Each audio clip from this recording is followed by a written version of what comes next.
Steve Jobs, a brief biography. Steve Jobs was born in California in 1955, son of a young unmarried student who decided to put him into adoption. His biological mother clarified that those who adopt him had to have a college degree, so it was planned to be adopted by a lawyer and his wife. But at last moment, they decided they wanted a girl.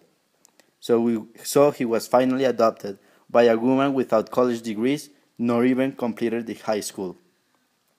When his biological mother found out that this woman did not have a college degree, she refused to sign the adoption papers, but the woman promised that Steve Jobs will go to college, so they adopted him.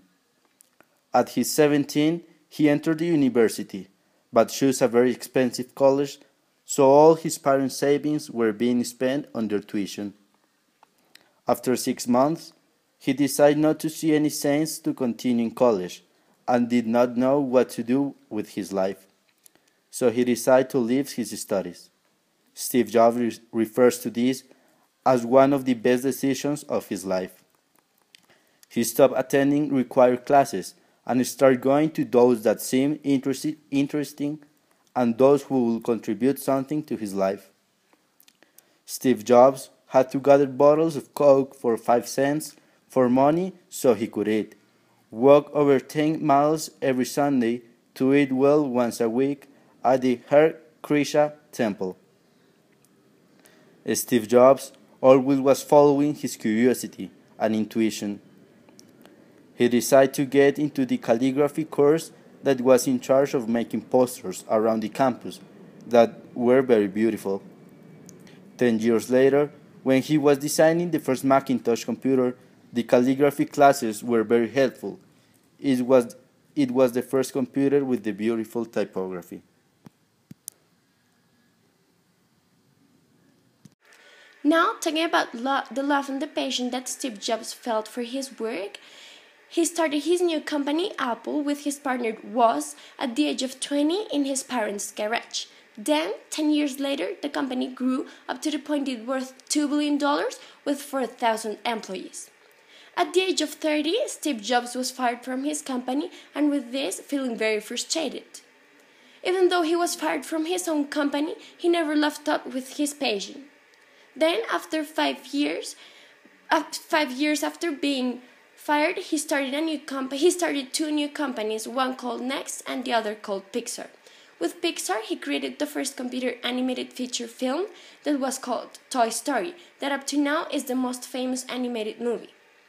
A year later, Apple bought Next, something that makes Steve Jobs to be part of his company Apple again. The technology that was developed in Next is now most part of the technology that Apple uses. What finally Steve Jobs says is that what carried him to be what he is now is the love that he felt for everything that he does. Regarding Steve Jobs' death, he had a philosophy where each day he would live it as the last day in his life, and by doing this, he was able to give his full potential in everything he did. He was diagnosed with pancreatic cancer when he was 50 years old. His life expectancy during this period of time was from 3 to 6 months.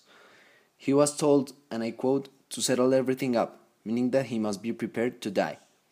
When a biopsy was done to him, the medics found out his cancer could be treatable thanks to a surgery. This was the nearest face to death Steve Jobs had in all his life. Later on, Jobs continued working as the CEO of Apple. Unfortunately, in 2009, he had to focus on his health during 6 months, leaving this spot to Tim Cook during this time period. Later on, Jobs was able to work again after a liver transplant until August 24 of 2011. Since that day, Jobs quitted his role as Apple CEO and gave it definitely to Tim Cook. He still worked in Apple as the chairman of the company board. On October 5th of 2011, Jobs died due to a relapse caused by his pancreatic cancer. It can be said then that Jobs was able to leave a mark in humanity.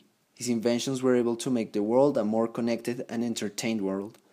And in the case of Apple, this company won't stop bringing new technologies to people, thanks to the future ideas Jobs wanted to develop.